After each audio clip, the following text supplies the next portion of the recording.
Greetings dear student, this is Shilpa. I am handling principles of accounting for your class. We have already discussed Unit 3 and Unit 4. Unit 4 BRS and HRA we have discussed. In Unit 3, bills of exchange, average due date is over. The third topic is, the pending topic is only current account. Today in this class, we'll see what is current account.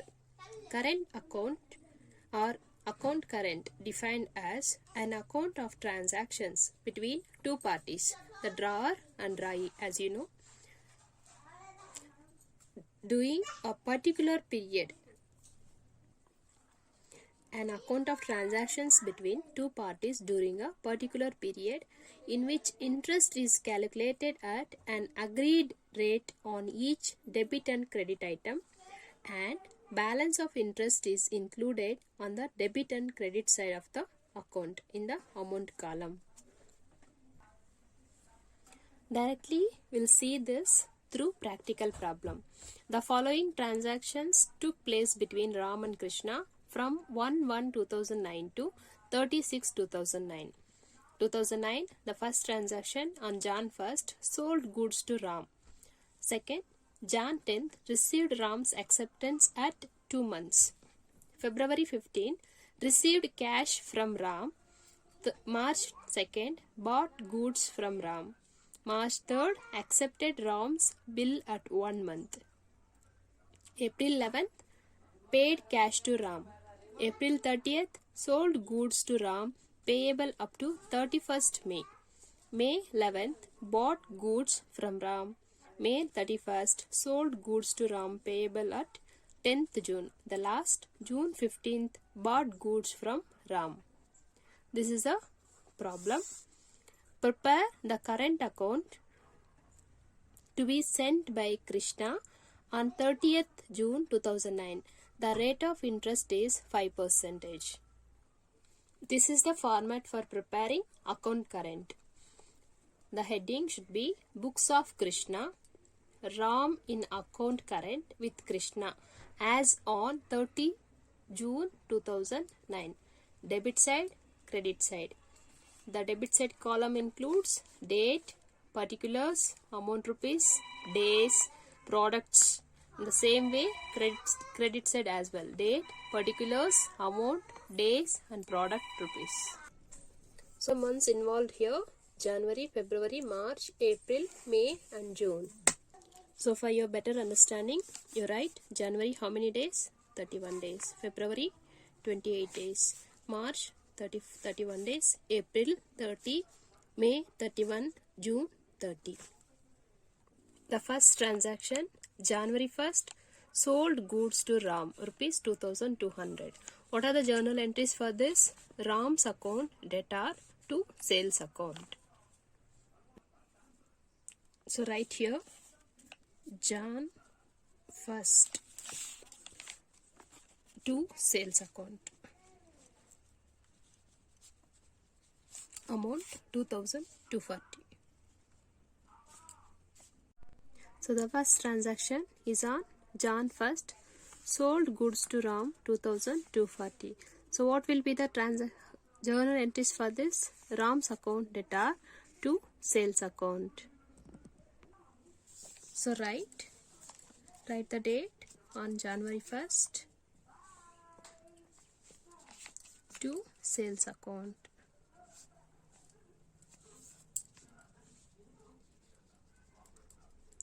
What is the amount? 2240.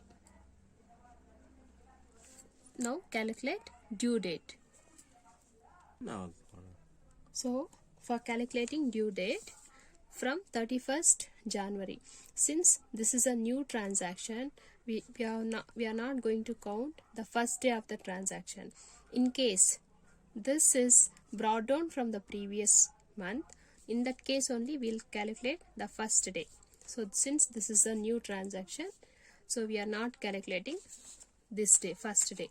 So write in January month 30 days, February 28, March 31, April 30, May 31, June 30. So total it comes 180 days. So write number of days 180 days. For products, as you know, when we multiply amount with number of days, so that comes products. So here it comes 4,03,200.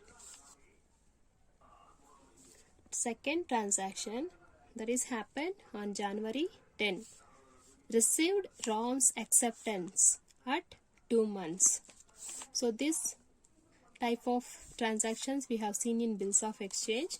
So journal entries will be bills receivables account debtor to ROM's account. So write here date Jan 10 by bills receivable account. What is the amount? It is 1,000. Next is calculate due date. See, in such cases, calculating due date, received ROM's acceptance at 2 months. So, from Jan to after 2 months, right?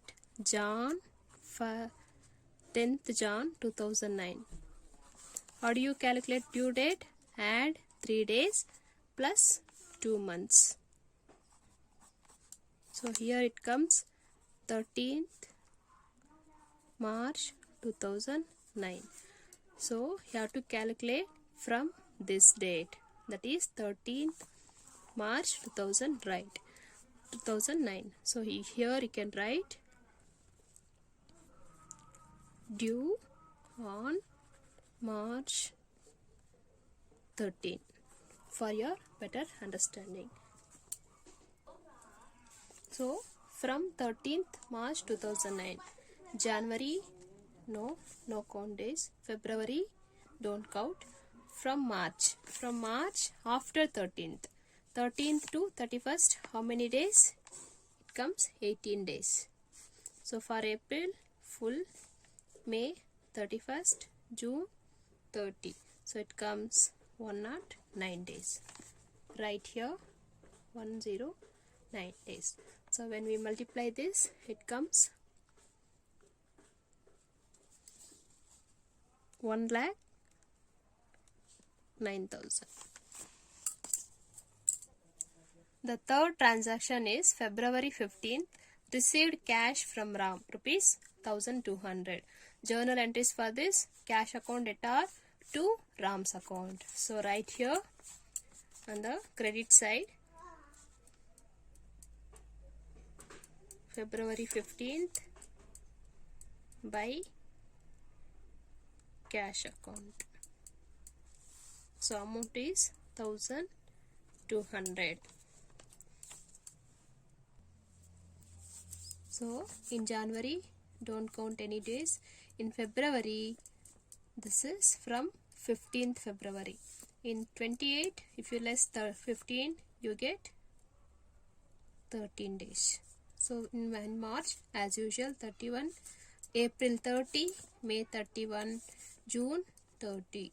So add it, it comes 135 days. So right here 135 days. When you multiply amount and days, it comes 1,62,000. The next transaction is March 2nd. Bought goods from RAM rupees 5,500. For journal entries for this, purchases account debtor to RAM's account. So right here on credit side, March 2nd by purchases. Amount is 5,500. So next is calculate days. In January, no. February, don't count days. This is from March 2nd. So March 2nd to March 31 days. How many days left? 29 days. So April 30, May 31st, June 30. When you add, it comes 120 days. Right? 120 days here. When you multiply, it comes 6,60,000. So next transaction on March 3rd. Accepted Ram's bill at 1 month. So journal entries for this: Ram's account data to bills payable account. So it comes debit side of Krishna's books. Date is March 3rd to bills payable. Amount is 2000. So next, calculate due date. Transaction happened on 3rd March 2009. So average date, due date is first of 1 month. So add 3 days, 1 month. So it comes 6 of April. So this is the due date. So calculating due days, we need to calculate from this date. So how do you calculate due date? From this date. In March, don't count any days. February, no. March, no. So next transaction is, it's on March 3rd. Accepted Ram's bill at 1 month. So for journal entries for this, Ram's account data to bills payable account. This transaction happened on 3rd March 2009. So this is accepted after 1 month. This is the due date. So you know how to calculate grace day for that. Add 3 days plus 1 month. So it comes 6th April 2009. So write debit side March 3rd to bills payable account, that is 2000. So calculate due dates. So calculating due days, in January month, no days. February, no. March, no. From April, from 6th onwards, how many days? 24 days. March 31, June 30. Total, it comes 85 days. So write 85 days here.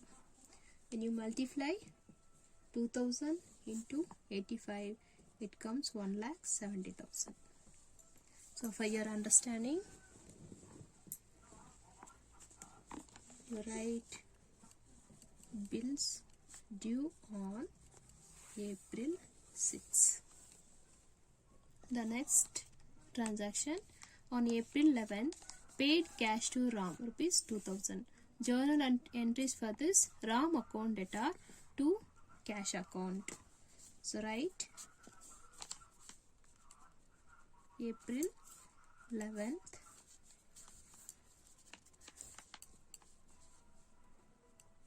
to cash. Amount is 2000. When days, due days from April 11. So January, no days. February, no. March, no. From April, 11 days. So less 11 days from 30 days. So it comes 19 days. May 31, remaining June 30. When you add, it comes 80 days. So write 80 here. When you multiply amount and days, it comes 1,60,000. Next transaction is on April 30. Sold goods to Ram, payable up to 31st May. Journal entries for this: Ram's account data to sales account. Right, April 30 to sales account.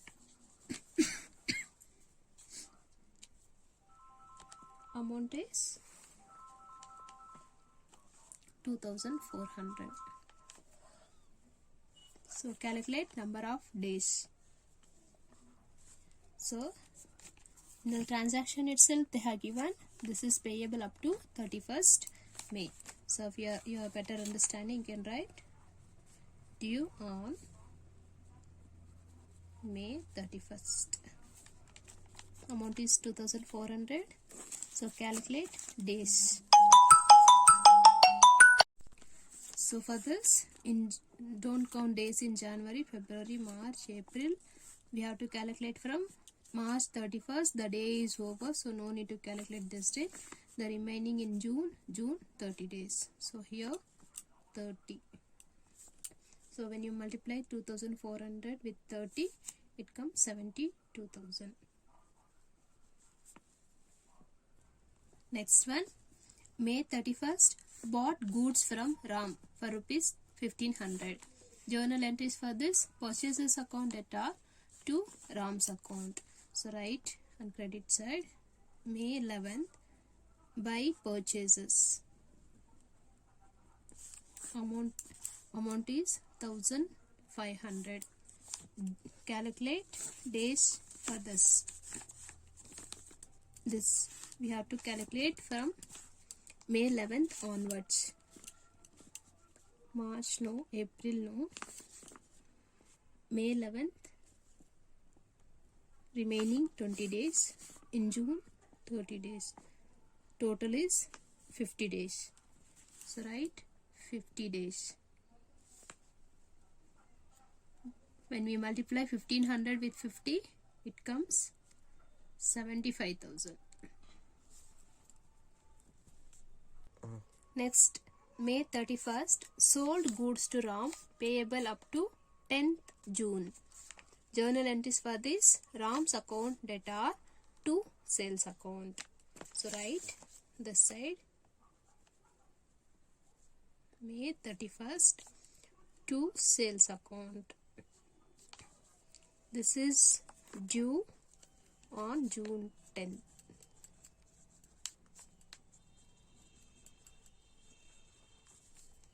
Amount is 2200. So calculate number of days from June 10th onwards. In January no, February no, March no, April no, March no. From June 15 onwards, only 15 days left. So here total is 15. Sorry, this is June 10th onwards. There is no 15 days. This is 20 days. So write 20 days here. So when you multiply amount with days, it comes 44,000.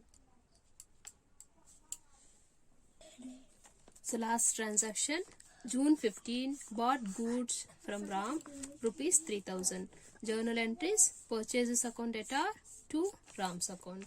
So write credit side, June 15, buy purchases. What is the amount? 3,000.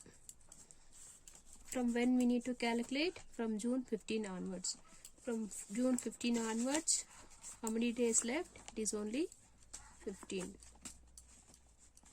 So total days is, due date is 15 days. So write 15. Multiply, you get 45,000. So the last process will be add a total 2 columns. So where you get more, balance it. On the balance, we need to calculate interest. So we'll add it. This side it comes 10,51,000.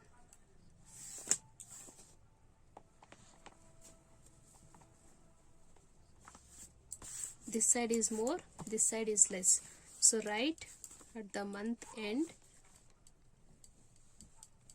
June 30th, to balance of products. when you balance it, so balancing figure will be 2,01,800. On the same day, June 30, we need to calculate interest for this. So write interest on balance of products. So balance is 2,01,800 into what will be the percentage? In the problem they have given.